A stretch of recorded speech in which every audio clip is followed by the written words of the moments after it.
Akhirnya dia tukar godaannya. Tidak perlu kau aku anggap Tuhan. Cukup aku suruh setan tunduk kepadamu dan akan aku hasut kepada manusia. Sembahlah Isa. Isa Allah Tuhan di langit, Isa adalah Tuhan di bumi. Nah, inilah bagaimana iblis menyesatkan orang-orang sehingga akhirnya menyembah Nabi Isa alaihissalam.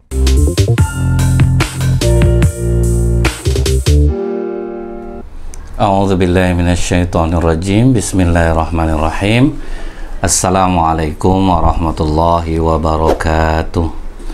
Innal hamdalillah nahmaduhu wa nasta'inu wa nastaghfiruh wa na'udzu billahi min syururi anfusina wa min sayyiati a'malina. May yahdihillahu fala mudhillalah wa may yudlil fala hadiyalah. Asyhadu an la ilaha illallah wahdahu la syarikalah wa asyhadu anna Muhammadan abduhu wa rasuluh. Allahumma salli wa sallim wa barik ala hadzal nabiyil karim wa ala alihi wa sahbihi ajmain. Kaum muslimin muslimat di mana saja berada, yang semoga kita semua senantiasa dirahmati oleh Allah. Bersyukur kita kepada Allah dengan mengucapkan alhamdulillahirabbil alamin. Allah masih memberikan kita kesempatan, kesehatan untuk bisa kita bersua kembali. Semoga segala apa yang diberkahi Allah kepada kita ini membuat kita semakin menjadi orang yang bersyukur kepadanya. Bersolawat kita kepada Rasulullah Sallallahu Alaihi Wasallam dengan ucapan Allahumma sholli ala Muhammad wa ala alihi washabbihi wasallim. Semoga dengan banyak bersolawat kita mendapatkan syafaat dari Rasulullah di yaumil akhir kelak. Kalau kita kembali mengingat bahwa Nabi Isa alaihissalam ini dilahirkan di Bethlehem atau di sekitar Baitul Maqdis sekarang. Jadi Wahab bin Munabih menyebutkan ketika Nabi Isa alaihissalam dilahirkan itu terjadi beberapa keajaiban yang saling menceritakan satu sama lain. Nah, apa yang keajaiban yang terjadi itu? Pengakuan dari orang-orang yang berada di Syam, di Persia, bahwa tiba-tiba saja patung-patung yang mereka sembah itu berjatuhan, pecah patung-patung mereka. Kemudian iblis menyingkapkan bagaimana memberikan berita bahwa ketika Nabi Isa dilahirkan itu kamar ibunya malaikat berkeliling di sekitar sana. Jadi iblis sendiri memberikan kabar, nah, melalui dukun-dukun orang Persia dan Syam itu, ketika Isa dilahirkan itu malaikat berada di sekelilingnya. Terus ada pertanda yang mereka ketahui ketika bintang besar di langit tampak jelas. Nah, jadi ketika bintang besar nampak oleh mereka, tiba-tiba Raja Persia pun pingsan karena kemunculan bintang itu. Dia tanya kepada para dukunnya. Nah, kan dukun masih sangat kuat waktu itu pengaruhnya. Sihir-sihir masih sangat kuat. Kata dukun-dukunnya ini, wahai Tuan, ini pertanda lahirnya seorang anak yang sangat agung di muka bumi. Nah, kalau raja ini, Raja Persia ini, dia utus orang, pergi kalian ke sana, kemudian berikan emas dan hadiah ini. Ketika kalian berjumpa dengan anak ini dan ibunya, berikan dia hadiah. Nah, ini masih baik nih, perintahnya masih baik. Kemudian begitu sampai ke Syam, utusan-utusan Raja Persia ini bahkan mendapatkan berita yang jauh lebih hebat. Mereka mendengar berita dari Syam, dari Raja Syam ini, bahwa anak ini dia sudah bisa bicara waktu dia dalam buayan. Jadi dapat informasi ini. Kan kalian ini diutus untuk apa? Kami ini diutus untuk memberikan hadiah dari Raja Persia. Nah, Raja Syam juga mengirim utusan, tetapi utusan ini untuk membunuh Nabi Isa alaihissalam. Tetapi menjadi ketetapan Allah bahwa orang-orang yang berniat untuk membunuh Nabi Isa alaihissalam tidak dapat menggapai Nabi Isa alaihissalam. Nah, terjadi sebuah keanehan, mereka yang niat membunuh tadi tidak bisa menggapainya. Akhirnya mereka jujur mengatakan bahwa kami diutus dari Syam, dari Syria, untuk membunuh anakmu ini. Mengetahui ada rencana jahat tersebut, maka ibunda Nabi Musa langsung membawa Nabi Isa alaihissalam pergi ke Mesir. Jadi dari Baitul Maqdis, Palestina ini, mereka beranjak ke Mesir. Menetaplah Nabi Isa dan ibunya di sana di masa kanak-kanak Nabi Isa alaihissalam. Ada yang mengatakan sampai umur 12 tahun Nabi Isa alaihissalam berada di Mesir bersama ibunya. Nah, dari kecil itu waktu di Mesir nampak berbagai macam kelebihan yang diberikan Allah kepada Nabi Isa alaihissalam. Nah, salah satunya adalah ketika ada seorang pedagang kaya, kemudian dia bercerita kepada masyarakat bahwa dia kehilangan uang di rumahnya. Sementara tidak ada yang bisa dituduh di rumah itu, karena yang tinggal di rumah itu adalah orang-orang yang lemah, orang-orang yang buta, orang-orang yang miskin. Jadi susah nih mau nuduh, karena kehidupan mereka itu memang biasa-biasa aja. Walaupun sudah terjadi pencurian, kayaknya biasa-biasa, pokok sulit untuk menuduh mereka. Maka apa kata Nabi Isa, aku mungkin bisa membantumu Tuhan untuk mengetahui siapa pembunuhnya. Nah, mulai kaget orang itu. Tiba-tiba Nabi Isa alaihissalam mengumpulkan orang yang berada di rumah, kemudian justru dia menghampiri orang yang buta matanya, yang paling tidak dicurigai, yaitu orang buta. Begitu Nabi Isa mendekat kepada orang buta ini, apa kata Nabi Isa? Tolong bawakan bangku ini ke arah sana. Kata orang buta ini, bagaimana mungkin aku bisa membawa bangku ini ke arah yang kau tunjukkan, sementara mataku ini buta? Kata Nabi Isa alaihissalam, lakukanlah sebagaimana engkau berjalan mengambil uang dari dalam kantong saudagar ini. Langsung terkejut orang buta dan orang yang hadir, kemudian dia akhirnya mengaku, betul, bahwa sayalah yang mengambil uang itu. Dia memang orang buta, Nah, jadi dari situ makin kagum orang terhadap Nabi Isa alaihissalam ini. Nah, dia membantu bisa mencari barang yang hilang. Kemudian yang berikutnya itu adalah Ishaq bin Bishr menceritakan, Utsman bin Sa'ad dan lainnya memberitahu kami dari Musa bin Wardan, dari Abu Nadrah, dari Abu Sa'id, dari Makul, dari Abu Hurairah. Jadi Nabi Isa alaihissalam ini, dia inilah orang yang pertama kali diberikan Allah kemampuan berbicara sewaktu dalam buayan, sewaktu dia bayi. Kemudian Nabi Isa maksudnya ini, kalau dia berdoa kepada Allah, mengagungkan Allah itu pengagungan yang tidak pernah didengar oleh siapapun. Semua dibawa, kata Abu Hurairah.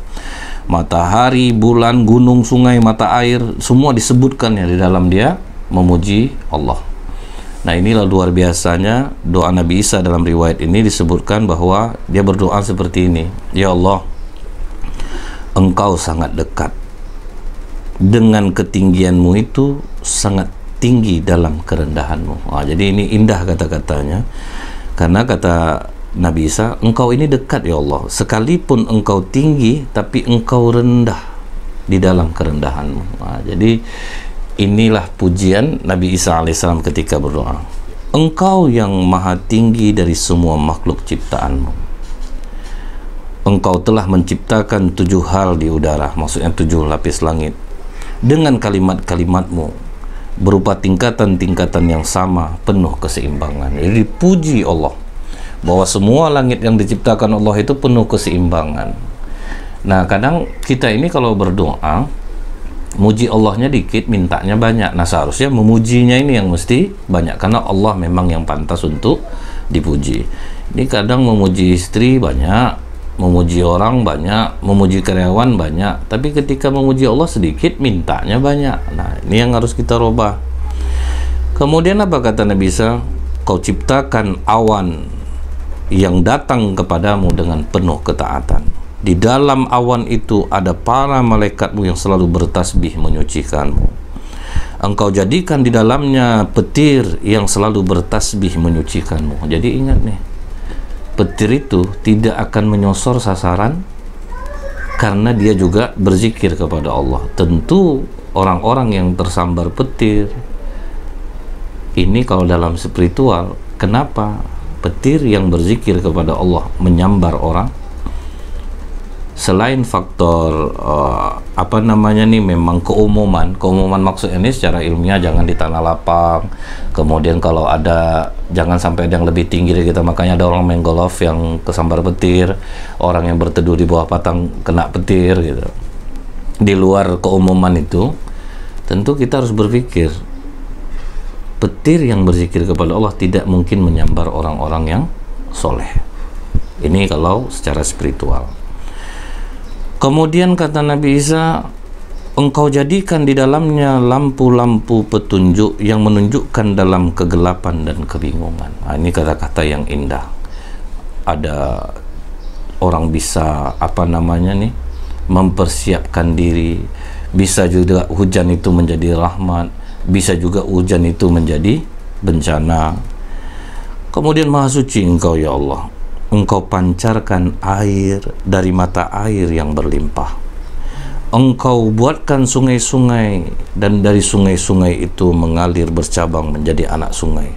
Kemudian darinya engkau keluarkan pepohonan dan buah-buahan. Selanjutnya engkau jadikan di atas bumi itu gunung-gunung sebagai pasaknya. Jadi dijelaskan semua nikmat yang diberikan Allah. Ini pelajaran berharga bagi kita. Kalau doa itu ya jangan ngeluh gitu, harus banyak rasa syukur. Nikmat Allah itu yang kita kaji, yang Allah kasih ke kita, itu yang diungkapkan kepada Allah. Kalau kita mengeluh itu sangat tidak pantas, karena apapun yang diberikan Allah kepada kita ini masih kecil permasalahannya. Justru lebih besar nikmat Allah kepada kita. Cuman kadang kita ini fokus kepada kedukaan yang kita alami, sehingga tertutuplah nikmat Allah yang lebih banyak.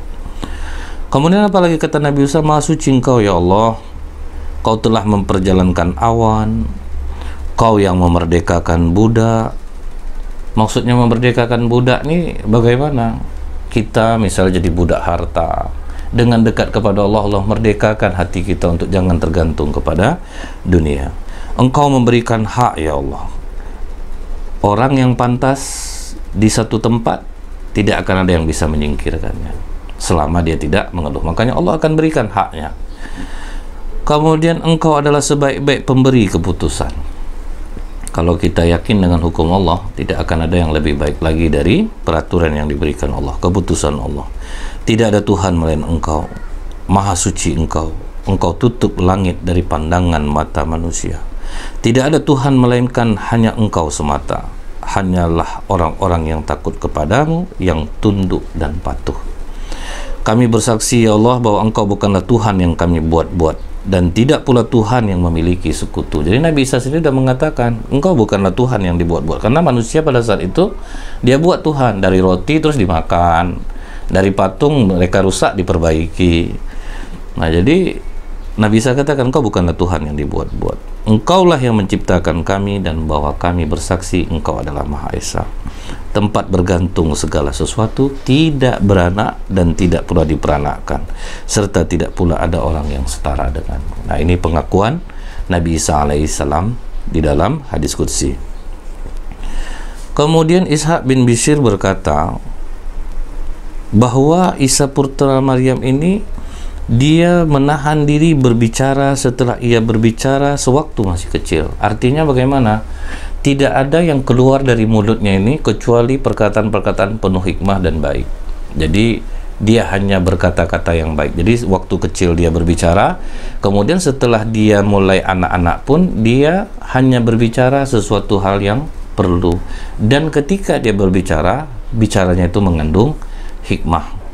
Nah ini harus kita amalkan juga seharusnya. Kalau memang tidak penting kita bicara, rasanya pembicaraan kita itu tidak mengandung kebaikan, mungkin diam jauh lebih baik. Kalau perkataan kita itu emas, berarti diam kita perak. Kalau misalnya bicara kita itu perak, maka diam kita adalah emas. Apa yang dikatakan Allah di dalam surat An-Nisa ayat 156, udah sebaik itu Nabi Isa alaihissalam, sudah dikasih Allah bukti kepada orang Yahudi, dia bisa bicara waktu kecil untuk menutup aib ibunya yang dituduhkan. Tetapi tetap orang Bani Israel mengatakan Isa adalah anak zina. Tetap mereka mengatakan Isa adalah anak zina, ibunya seorang pelacur. Padahal yang keluar dari mulut Nabi Isa adalah hal-hal yang mengandung hikmah kebaikan. Dikatakan oleh Allah di dalam surah An-Nisa 156 ini, bi kufrihim wa qaulihim ala Maryam buhtanan azima. Dan karena kekafiran mereka terhadap Isa dan tuduhan mereka terhadap Maryam dengan kedustaan yang besar. Maksudnya adalah tetap mereka menuduh bahwa Maryam ini berzina karena iri dan dengkinya di hati mereka. Jadi kalau orang dengki sama kita ini, apapun kebaikan yang kita buat, mereka tetap benci sama kita. Walaupun sudah banyak nyata bukti kebaikan, mereka tetap tidak akan suka dengan kita. Nah, mudah-mudahan kita terhindar nih dari sifat iri hati, hasad, dengki sama orang. Kita minta kepada Allah supaya Allah hindarkan kita dari sifat iri hati, hasad, dengki ini.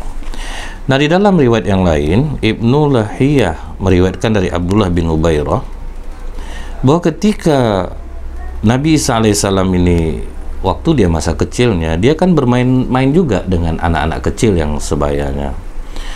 Kemudian dia sampaikan kepada kawan mainnya itu, kau mau tahu enggak apa yang disimpan oleh ibumu untukmu? Apa itu?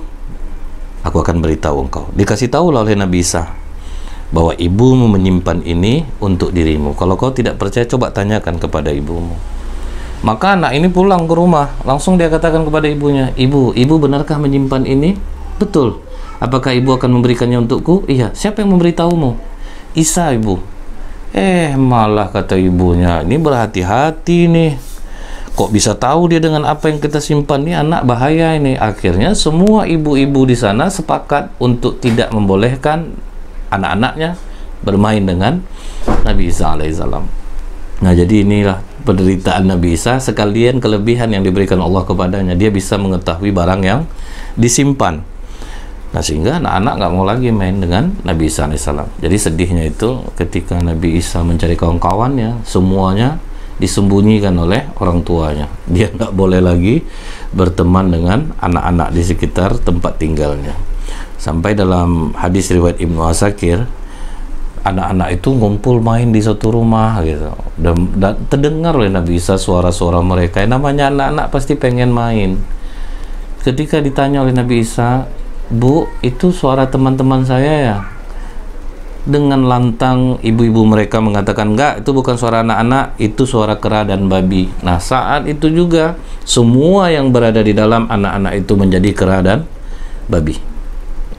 Barulah mereka menangis meminta maaf kepada anak kecil yang diberikan Allah kelebihan ini. Nah, jadi inilah penderitaan Nabi Isa, dari mulai bayi penuh fitnah, masa anak-anak orang nggak boleh main sama dia karena kelebihan. Padahal sebetulnya kalau mereka berpikir ini orang baik, ini bukan anak sembarangan, seharusnya kan seperti itu, tapi malah mereka melarang anak-anak mereka bermain kepada Nabi Isa, sehingga anak-anak mereka menjadi kera dan babi. Baru mereka takut dan minta maaf kepada Nabi Isa alaihissalam. Barulah kembali lagi lah rupa anak-anak mereka. Kemudian berita tentang kelebihan-kelebihan Nabi Isa ini sampai kepada orang-orang Yahudi. Begitu Nabi Isa sampai tumbuh besar, Bani Israel mencarinya. Jadi diburu dia oleh orang-orang Yahudi. Ibunya mengkhawatirkannya. Maka Allah perintahkan, kalau kita lihat dalam surah Al-Mu'minun 50, apa kata Allah? Waja'alna bana Maryama wa ummahu ayatan wa awaynahuma ila rabwatin dzati qararim wa ma'in. Dan telah kami jadikan Isa putra Maryam beserta ibunya suatu bukti yang nyata atas kekuasaan kami, dan kami melindungi mereka di suatu tanah tinggi yang datar, yang banyak terdapat padang-padang rumput dan sumber air bersih yang mengalir. Jadi diwahyukan Allah lah untuk menyingkir, karena di situ tidak akan ditemukan orang. Nah, anehnya itu tidak ada sebetulnya padang rumput di atas bukit, tapi Allah ciptakan untuk Nabi Isa alaihissalam dan ibunya di sana. Ada sumber-sumber air yang jernih untuk mereka, karena orang Yahudi mulai memburu Nabi Isa alaihissalam. Karena menjadi jadi kelebihan Nabi Isa ini, mereka sakit hati, akhirnya mereka memburunya. Tapi dengan izin Allah mereka tidak mampu untuk mencari Isa pada saat itu. Yusuf bin Ka'al menunjukkan kepada Nabi Isa dan Siti Maryam, dibawa mereka naik keledai untuk melarikan kedua ibu dan anak ini menuju daerah namanya Iliyah. Menetap di sana sampai Allah menurunkan kitab Injil kepada Nabi Isa alaihissalam. Kemudian diajari oleh Allah kitab Taurat, diberi kemampuan menghidupkan orang yang sudah mati, nanti akan kita bahas. Kemudian menyembuhkan orang dari berbagai penyakit, mengetahui berbagai hal yang tersembunyi yang disimpan orang dalam rumah mereka masing-masing. Nah, itulah mukjizat Nabi Isa setelah dia diangkat menjadi Rasul. Dalam riwayat disebutkan diangkat menjadi Rasul umur 35 tahun. Nah, jadi cukup lama di daerah pengasingan ini, bersembunyi di sana sampai diturunkan wahyu, diajarkan Taurat, kemudian diberikan mukjizat-mukjizat yang luar biasa kepada Nabi Isa alaihissalam ini. Nah, orang Yahudi ini iri hati terhadap apa yang diberikan Allah kepada Nabi Isa ini berupa kenabian, jadi tetap juga mencari, terus mencari. Karena sudah diberi wahyu, otomatis Nabi Isa alaihissalam tidak bersembunyi lagi, dia berdakwah. Nah, orang Yahudi kembali lagi mencarinya. Nah, walaupun sudah dikasih mukjizat yang cemerlang, bisa menyembuhkan orang yang buta bawaan sejak lahir, bisa menyembuhkan penyakit kusta, menghidupkan orang yang mati dengan izin Allah, orang Yahudi tetap enggak percaya, tetap mereka mendustakannya. Inilah kalau orang udah benci sama kita, apapun kebaikan yang kita buat, mereka tetap tidak akan percaya. Jadi orang Yahudi tetap mengingkarinya. Mereka menganggap ini hanyalah tipu muslihat. Nah, jadi selalulah Nabi Isa alaihissalam itu berpindah-pindah karena selalu diburu oleh orang Yahudi. Selalu mereka mencari tahu di mana Isa alaihissalam. Nah, karena mereka belum bisa untuk mendapatkan Nabi Isa dicari dengan secara pribadi, akhirnya tipu muslihat yang lain main. Mereka pengaruhilah Raja Syria. Apa katanya kepada raja ini? Raja ini seorang yang musyrik, cuman dia menyembah bukan berhala. Dia ini menyembah binatang. Apa katanya kepada Raja Damaskus? Ini bahaya Tuan, nanti Tuan tidak bisa lagi menyembah binatang, karena Isa ini dia punya kelebihan dan dia bisa menghidupkan orang mati, dia bisa menyembuhkan penyakit kusta. Nanti orang akan terpengaruh nanti Tuan, hancur nanti kekuasaan Tuan. Nah, percaya raja ini. Maka ketika Nabi Isa sudah sampai di Baitul Maqdis, Raja Damaskus ini memerintahkan kepada gubernur di Baitul Maqdis untuk memburu Nabi Isa alaihissalam. Nah, akhirnya mereka diburu oleh gubernur Baitul Maqdis. Orang Yahudi ikut memburu Nabi Isa alaihissalam. Nah, jadi Nabi Isa alaihissalam ini mempunyai sahabat-sahabat setia yang nama Hawariyun. Jumlahnya ada 12 orang. Jadi kalau kita lihat kembali bahwa memang 12 orang pengikut Nabi Isa alaihissalam ini adalah pengikut setianya. Jadi yang selalu membantu Nabi Isa dalam dakwahnya dan melindunginya. Jadi memang butuh orang-orang yang setia kepada orang-orang yang soleh untuk senantiasa bersamanya, untuk senantiasa menjaganya. Jadi dengan kejadian seperti yang dialami oleh Syekh Ali Jaber, ini merupakan pelajaran, hendaklah ada orang-orang yang senantiasa relawan-relawan untuk menjaga orang-orang soleh. Nah, Nabi Isa waktu itu 12 orang ini udah dikepung, udah nggak bisa apa-apa lagi, udah terkepung. Nabi Isa alaihissalam sudah terkepung. Kemudian kata Nabi Isa, siapa di antara kalian yang mau diserupakan wajahnya dengan wajahku? Menunjuk seorang pemuda. Aku, Nabi. Diulang, semuanya udah mau tuh, diundi lagi. Tetap anak itu yang keluar namanya, aku mau. Padahal semua 12 itu mau, serupakanlah. Mintakan kepada Allah untuk merupakan wajahmu dengan wajahku, biar aku yang dibunuh. Maka setelah 3 kali diadakan pengundian, tetap pemuda itu yang keluar. Maka pemuda itu dengan bahagia diserupakan wajahnya dan bersedia untuk dibunuh oleh gubernur yang diutus oleh Raja Syam dan orang Yahudi untuk membunuhnya. Nah, saat itulah Nabi Isa alaihissalam diangkat Allah ke langit. Nah, jadi ini terdapat dalam surat Ali Imran ayat 55. Ingatlah ketika Allah berfirman, "Hai Isa, sesungguhnya aku akan menyampaikan kamu kepada akhir ajalmu." Nah, jadi sudah dikatakan Allah, aku akan menyampaikan kamu kepada akhir ajalmu dan mengangkatmu kepadaku. Jadi Nabi Isa itu dimatikan oleh Allah, diangkat langsung kepada Allah. Dan kami bersihkan kamu dari orang-orang kafir dan menjadikan orang-orang yang mengikuti kamu di atas orang-orang kafir hingga hari kiamat. Jadi siapapun yang mengikuti kamu akan di atas dari orang-orang itu. Mereka tidak akan pernah di bawah orang-orang kafir. Kemudian kepada akulah kembalimu, lalu aku memutuskan di antara kamu tentang hal-hal yang kamu berselisih padanya. Maksudnya apa? Sebetulnya orang tuh ragu siapa yang dia bunuh. Jadi setelah Allah mengangkat Nabi Isa, sahabat yang diserupakan kepada wajah Nabi Isa itu keluar. Mereka melihat pemuda yang serupa dengan Nabi Isa keluar, tapi mereka ini hanya menduga-duga, nih Isa nggak ya, nih Isa nggak ya. Sebetulnya mereka pun ragu, kata Allah. Mereka pun ragu. Akhirnya mereka ditangkap pada malam hari itu.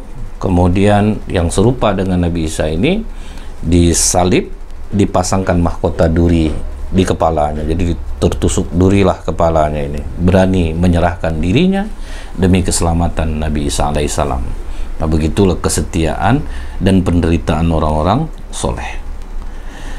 Kemudian kaum Yahudi nampak sangat bernafsu di dalam riwayat ini untuk menyalibnya. Mereka bersukaria tapi ragu. Mereka itu ragu sebetulnya.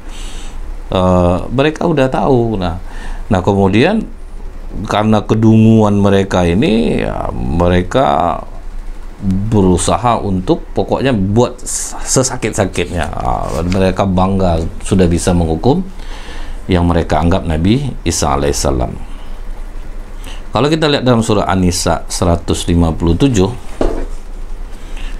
di situ dikatakan Allah, dan karena ucapan mereka, sesungguhnya kami telah membunuh Al-Masih Isa putra Maryam Rasul Allah, padahal mereka tidak membunuhnya dan tidak pula menyalibnya, tetapi yang mereka bunuh ialah orang yang diserupakan dengan Isa bagi mereka. Sesungguhnya orang-orang yang berselisih paham tentang pembunuhan Isa itu benar-benar dalam keraguan-raguan tentang yang dibunuh itu. Jadi sebetulnya mereka ragu, ini yang dibunuh ini Isa atau enggak. Mereka tidak mempunyai keyakinan tentang siapa yang dibunuh itu, kecuali mengikuti prasangkaan belaka. Mereka tidak pula yakin bahwa yang mereka bunuh itu Isa. Jadi dari katakan Allah dalam surah An-Nisa 157 ini, mereka pun sebetulnya tidak yakin dengan yang dibunuhnya itu. Kemudian Abu Zar Ahad Dimashqi pernah berkata, Abdullah bin Soleh memberitahu kami, Muawiyah bin Soleh memberitahu kami dari orang yang menceritakan kepadanya bahwa kitab Taurat diturunkan kepada Nabi Musa malam ke-6 di bulan Ramadan. Ini mengenai kitab-kitab ini, malam ke-6 bulan Ramadan. Jadi bulan Ramadan ini sejak dahulu dijadikan Allah adalah bulan diturunkannya wahyu. Kitab Zabur kepada Nabi Daud itu diturunkan malam ke-12 di bulan Ramadan, yaitu 400 tahun 82 tahun setelah turunnya Taurat. Kemudian kitab Injil itu diturunkan kepada Nabi Isa pada malam ke-18 di bulan Ramadan. Malam ke-18 Injil. Dan Allah menurunkan Al-Quran kepada Nabi Muhammad di malam ke-24 bulan Ramadan. Nah, makanya terjadi ini perbedaan pendapat ulama. Ada yang mengatakan 27 Ramadan, ada yang mengatakan 24. Nah, jadi pokoknya dia berada di bulan Ramadan. Ini hadis riwayat Abu Zar Ahad Dimashqi. Nah, kemudian Ibnu Jarir menyebutkan dalam kitab tarikhnya bahwa kitab Injil itu diturunkan kepada Nabi Isa ketika Nabi Isa berusia lebih kurang 30 tahun. Makanya tadi ada yang saya katakan, ada yang menyebut 35 tahun. Pokoknya dia tidak 40 tahun. Kalau Ibnu Jarir mengatakan 30 tahun. Tapi kalau dalam kitab lain disebutkan bahwa Nabi Isa ini diturunkan wahyu pada umur 35 tahun. Ishaq bin Bishar berkata dari Abu Hurairah bahwasanya Allah menurunkan wahyu kepada Nabi Isa ini. Apa wahyu yang diberikan Allah? Di dalam hadis qudsi disebutkan, hai Isa, bersungguh-sungguhlah dalam menjalankan perintahku. Nah, ini dulu yang dikatakan Allah kepada Nabi Isa, sungguh-sungguhlah dalam menjalankan perintahku. Jangan mempermudah dan jangan meremehkan, ya. Begitu juga dengan aturan agama kita ini. Jangan kita itu terlalu mempermudah, jangan pula menganggap remeh dengan agama ini. Nah, memang agama kita ini tidak berat, tapi jangan diremehkan, jangan terlalu dimudah-mudahkan. Kalau sekarang kan orang banyak dimudah-mudahkannya agama ini. Waktu zuhur itu kan panjang, ngapa pula kita harus di awal waktu, kan ada rentang waktu. Nah, akhirnya diremehkan, padahal dia bisa sholat di awal waktu, dia tunda-tunda. Nah, ini maksudnya meremehkan. Nah, gimana Allah mau memberikan rahmatnya kepada kita, sementara kita bisa di awal waktu kita tunda-tunda. Kemudian dengarkanlah dan patuhilah, hai anak perawan suci. Nah, jadi panggilan Allah kepada Nabi Isa. Sesungguhnya kamu lahir tanpa bapak dan aku yang menciptakanmu dengan kekuasaanmu. Sembahlah aku dan kepada akulah engkau berserah diri. Ambillah kitab Injil ini dengan kuat dan terangkanlah kepada kaummu. Sampaikan kepada mereka bahwa Allah Maha benar. Nah, jadi itu yang ditekankan Allah pada Nabi Isa. Jadi Nabi Isa tidak ada mengaku Tuhan. Allah itulah maha hidup, kata Allah, maha berdiri sendiri, dan Allah tidak akan binasa. Yakinkanlah mereka untuk percaya kepada Nabi yang ummi. Nah, ini perintah Allah dalam diskusi kepada Nabi Isa, bahwa setelah Nabi Isa akan ada Nabi yang ummi. Dia tidak bisa membaca dan menulis, berasal dari suku Arab. Dia pengendara unta yang mengenakan mahkota sorban di kepalanya. Nah, jadi sudah dikasih tahu Allah jauh-jauh sebelumnya. Dia mengenakan pakaian besi, 2 sandal, dan memegang tongkat besar. Kedua belah matanya besar, berdahi licin. Kedua belah pipinya putih bersih, berambut keriting, berjenggot tebal. Beralis mata indah, bergigi seri agak jarang, dan yang nampak bulu halus antara mulut dan janggutnya.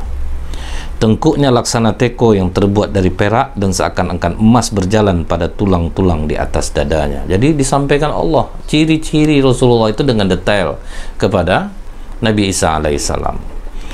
Bulu-bulu tumbuh subur di dadanya sampai pusat perut hingga menyerupai tongkat, serta kulit telapak tangan dan kakinya tebal.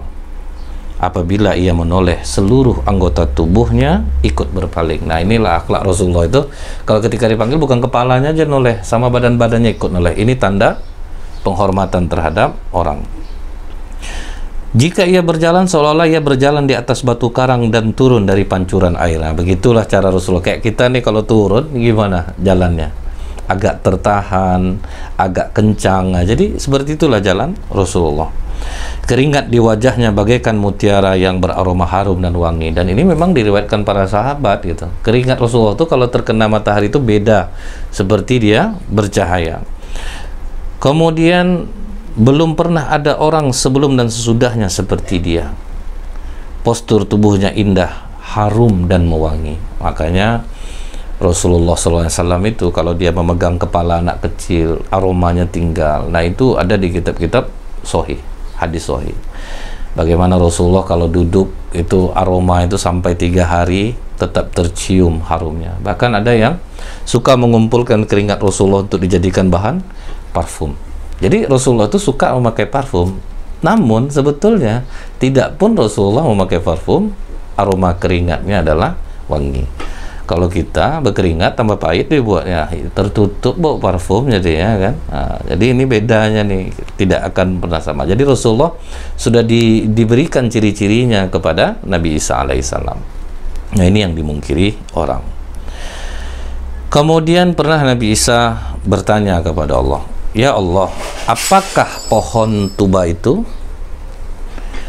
Allah menjawab, "Pohon tuba itu Isa adalah tanaman yang aku tanam dengan tanganku sendiri." Ya, tapi jangan dibayangkan tangan Allah. Allah yang menanam langsung pohon tuba itu. Itu aku tanam di surga. Asalnya dari Ridwan, airnya dari tasnim. Kesejukannya sesejuk air kafur, rasanya seperti jahe, dan harumnya seperti minyak misik. Barang siapa yang meminumnya walau hanya seteguk, dia tidak akan pernah merasakan haus lagi. Nabi Isa berkata, wahai Allah, berilah aku minum daripadanya. Jadi Nabi Isa pernah meminta minum air tuba. Ini tuba ini bukan bahasa kita ya. Kalau bahasa kita kaporit nih, racun jadinya. Ini tuba, pohon di surga. Ketika Nabi Isa meminta, apa kata Allah? Dilarang bagi para nabi lain untuk meneguknya sebelum Nabi Muhammad yang meminumnya, dan dilarang bagi umat lain meneguk airnya sebelum umat Muhammad meminumnya. Nah, inilah mudah-mudahan kita mendapatkan air tuba ini lebih dahulu daripada umat-umat lain kalau kita masuk surga. Insya Allah kita minta kepada Allah supaya Allah masukkan kita ke dalam surganya. Apalagi kata Allah kepada Nabi Isa, hai Isa, aku akan mengangkatmu ke langit kepadaku. Nabi Isa bertanya, wahai Allah, kenapa engkau mengangkatku ke langit? Allah menjawab, aku akan menurunkanmu lagi ke bumi pada akhir zaman agar umat Nabi tersebut melihat berbagai macam keajaiban dan membantu mereka memelangi Dajjal yang terlaknat. Nah, jadi itu Allah, Nabi Isa mempertanyakan kenapa dia diangkat di langit. Allah jelaskan, nanti kamu akan turunkan di akhir zaman dan membantu umat, maksudnya umat Nabi Muhammad ini untuk memerangi Dajjal yang terlaknat.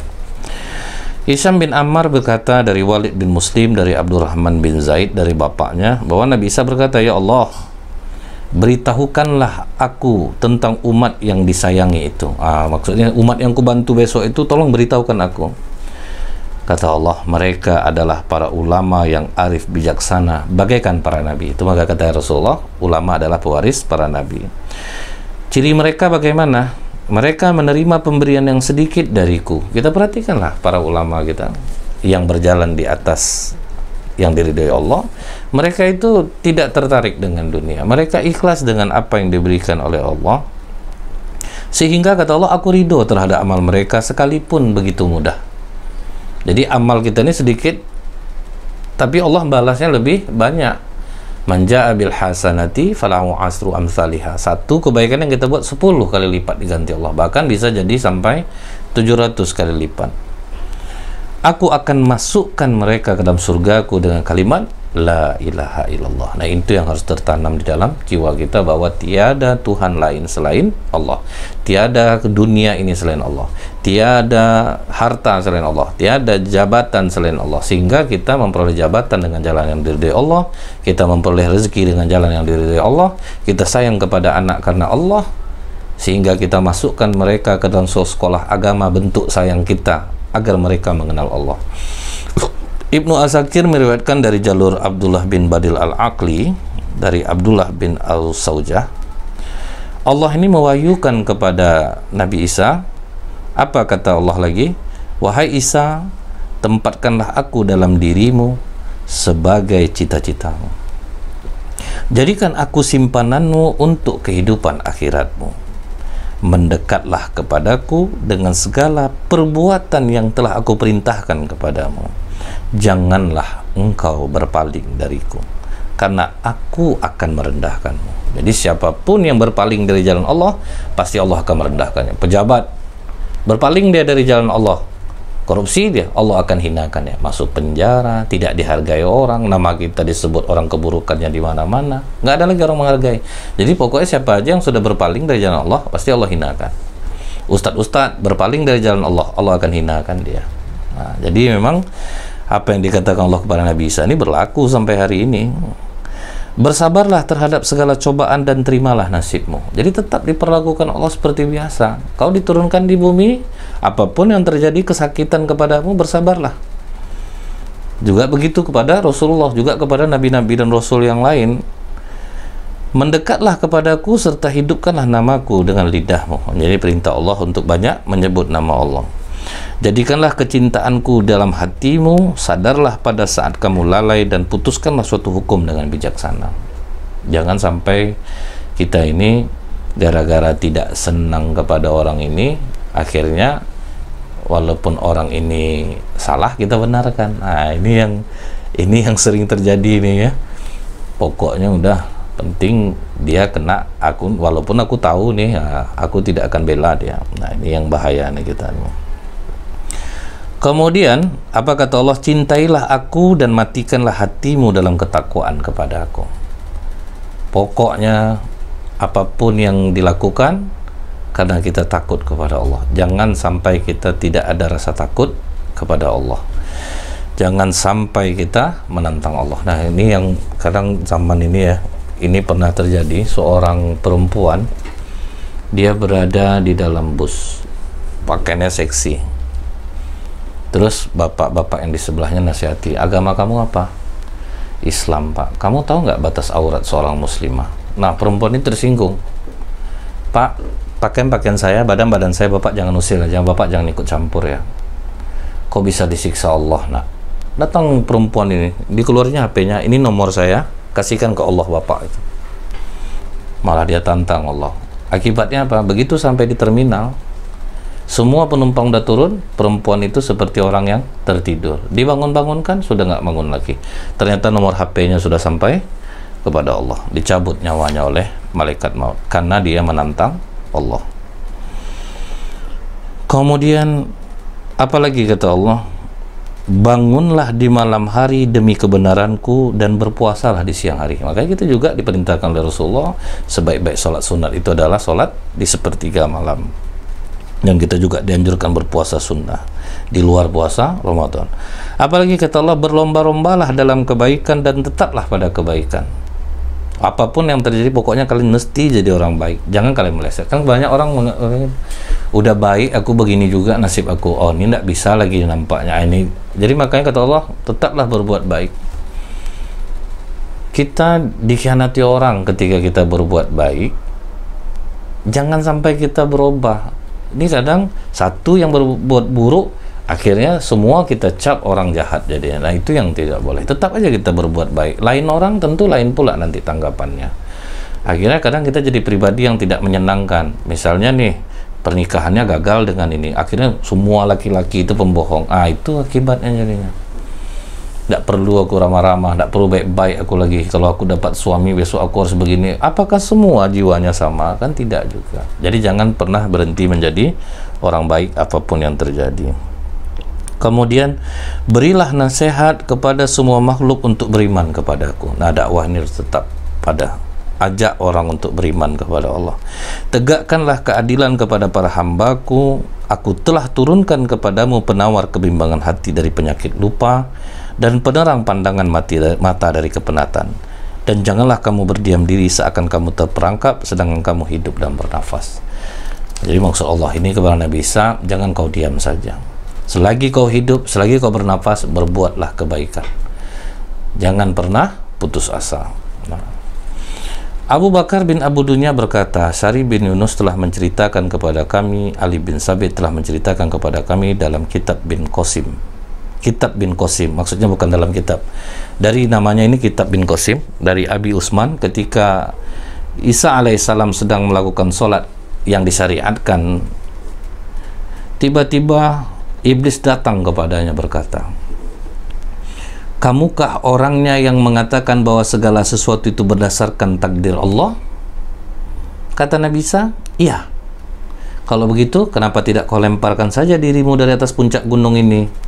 Lalu katakan bahwa ini adalah takdir Allah. Kemudian Nabi Isa berkata, hai yang terlaknat, hai makhluk terlaknat, Allah itu sudah dikasihnya kita kehidupan, jaga hidup itu. Kok malah bunuh diri dibilang itu takdir Allah? Nah, jadi iblis berusaha untuk menggoda Nabi Isa. Kalau memang sesuatu itu sudah ditakdirkan Allah, kenapa kau tidak loncat aja? Nah, inilah hasutan iblis kepada orang-orang yang mau bunuh diri. Ini sudah ditakdirkan Allah, kau hidup pun nggak ada gunanya lagi, utang kau banyak, suami kau mengkhianatimu, istrimu mengkhianatimu, udah bunuh saja dirimu, ini adalah takdir Allah. Nah, makanya itu orang mudah untuk bunuh diri. Nabi Isa pernah digituin nama iblis, lompat aja. Nah, jadi kalau kadang kita kan, udahlah, nggak usah kau ke sekolah lagi, yang jadi presiden udah jelas, yang jadi gubernur udah jelas, akhirnya malas orang sekolah. Sekolah betul kau tinggi-tinggi, kalau nggak ada koneksi nggak akan bisa masuk kerja, akhirnya nggak mau dia sekolah. Jadi ini yang harus kita hati-hati betul, asutan iblis ini. Nah, ini pernah dilakukan kepada Nabi Isa alaihissalam. Nah, Nabi Isa dengan tegas menolak apa yang disampaikan oleh iblis ini itu bodoh, itu hal bodoh. Udah dikasih hidup kok mau dimatiin gitu. Kemudian iblis memakai cara lain. Nah, cara lainnya apa? Diriwayatkan dari Sufyan bin Uyainah. Jadi ketika Nabi Isa ini bertemu dengan iblis, apalagi kata iblis kepadanya, "Hai Isa, kau ini orang yang agung loh Isa. Ada sifat ketuhanan di dalam dirimu ini. Kau bisa bicara ketika bayi, itu kan nggak pernah terjadi Isa. Jadi kau ini ada sifat ketuhanan loh dalam dirimu ini.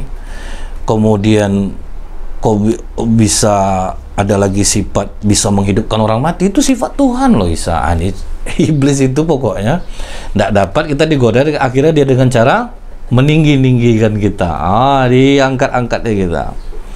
Kamu bisa menghidupkan orang yang telah mati, itu sifat Tuhan loh Isa. Anak kecil bisa bicara, itu sifat Tuhan, karena nggak pernah ada anak kecil yang bisa ngomong. Kemudian apa kata Nabi Isa? Sesungguhnya hanya Allah lah yang dapat menghidupkan dan mematikan, bukan aku. Aku melakukan itu karena izin Allah. Enyah engkau dari muka aku. Apalagi kata iblis, kau tuh Tuhan Isa, kau penguasa langit dan bumi.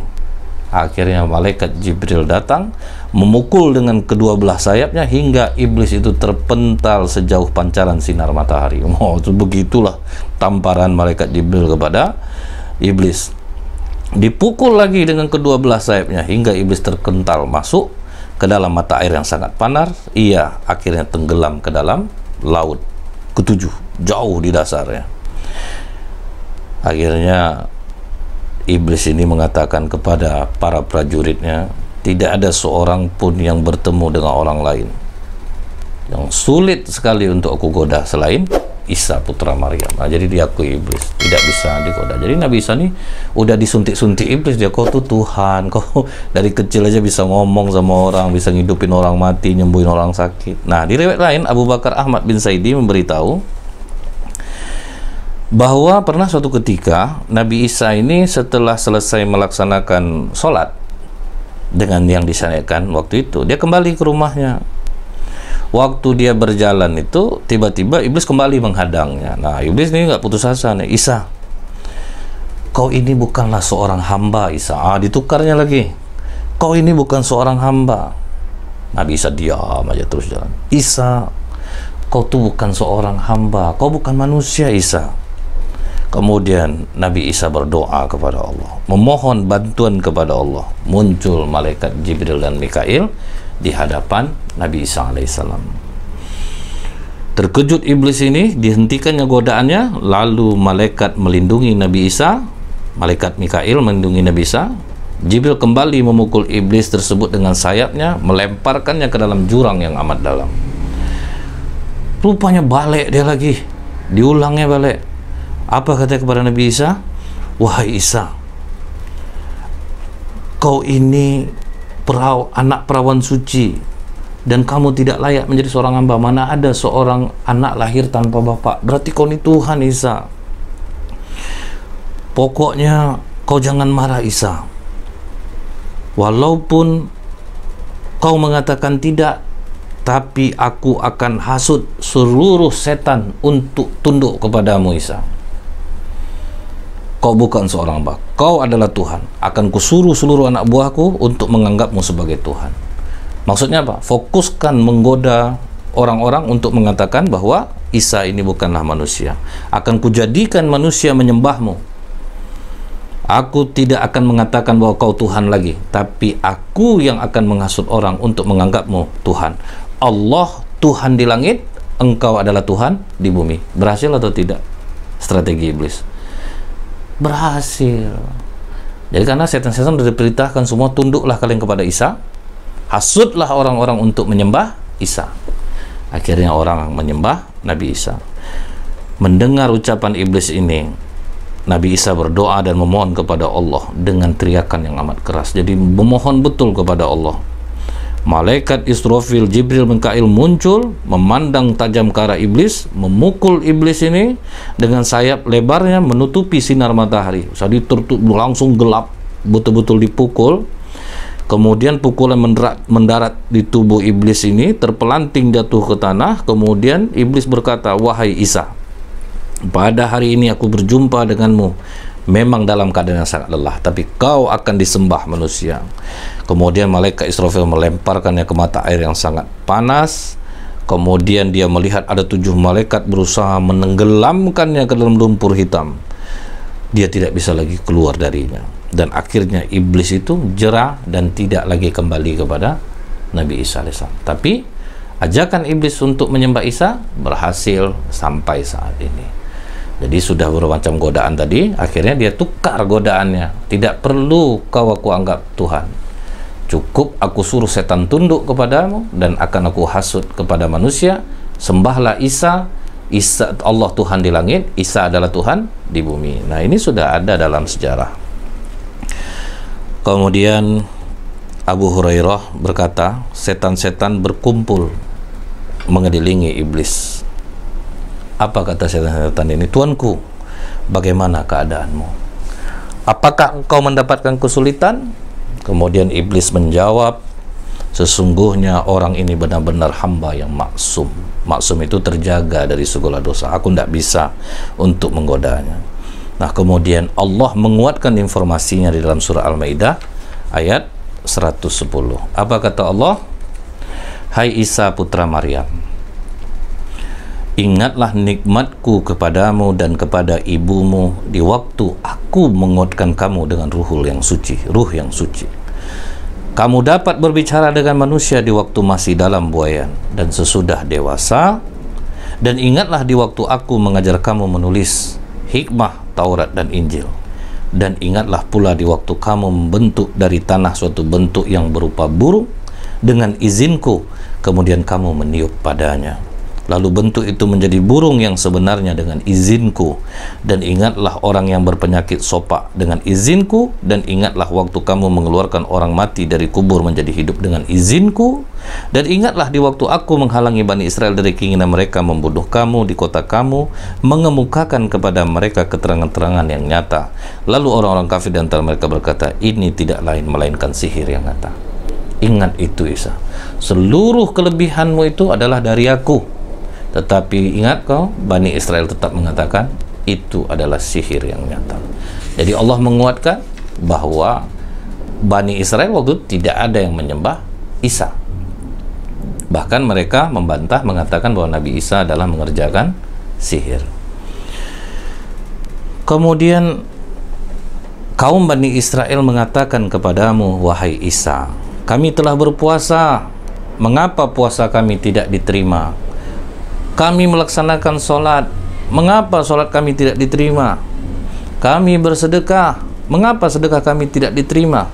Dan kami telah menangis sebagaimana rintihan onta, mengapa tangisan kami tidak didengar? Jadi ini orang-orang Yahudi mempertanyakan itu kepada Nabi Isa alaihissalam. Kata Allah kepada Nabi Isa, bagaimana mungkin aku akan menerima ibadah mereka Isa, sedang hati mereka berpihak kepada orang-orang yang memerangi aku. Ini ya sebab ibadah kita tertolak oleh Allah. Kita justru berpihak kepada orang yang memerangi Allah, orang yang benci dengan Allah, benci dengan ulama-ulama. Kita berpihak dengan orang-orang itu. Makanya sekarang banyak orang-orang sekuler mengatakan, orang-orang liberal, itu cuma juga saya sholat pun tidak didengar Allah. Kalau misalnya kita merasakan demikian, ada tidak keberpihakan kita kepada orang-orang yang membenci Allah? Kita sholat nih, tapi kita dukung orang-orang yang tidak suka ulama, kita dukung orang-orang yang benci dengan ajaran Rasulullah. Itu yang pertama. Kemudian kata Allah, mereka menghalalkan larangan-laranganku. Nyuap mau juga. Kemudian berbuat sewenang-wenang ketika berkuasa mau juga. Kemudian menjadi pedagang menipu juga. Menjadi pejabat curang. Jadi itu yang menyebabkan hati kita ini tidak tenang, dan Allah tidak akan menerima ibadah kita karena kita menghalalkan larangan-larangan Allah. Kemudian kata Allah, bagaimana aku menerima puasa mereka? Mereka masih makan yang haram. Mereka tidak takut memakan makanan yang haram, hasil suap, hasil sogok. Mereka tidak takut mencuri. Bagaimana mungkin aku menerima sedekah mereka Isa, sedang mereka menganggap, menggazab dan mengambil harta orang lain secara tidak halal. Mau masuk sini uang dulu sekian puluh juta, baru kau masuk. Mau duduk jadi pejabat, sini uang kau 200 juta. Nah, itu yang dia mengambil harta orang dengan cara yang tidak halal. Makanya puasa betul kita tidak akan diterima oleh Allah. Ini yang harus kita camkan. Kemudian apa kata Allah? Hai Isa, aku hanya memberi ganjaran kepada orang-orang yang benar-benar berbuat baik. Bagaimana mungkin aku mengasihi tangisan mereka, Isa, sedangkan tangan mereka berumuran darah para nabi. Mereka itu suka membunuh nabi. Apa ndak murka aku yang bertambah kepada mereka, Isa? Nah, ini udah jelas apa-apa yang membuat amalan kita tidak diterima. Sama, ini berlaku juga pada kita. Pernah Nabi Isa alaihissalam ini bukti Nabi Isa menghidupkan orang mati.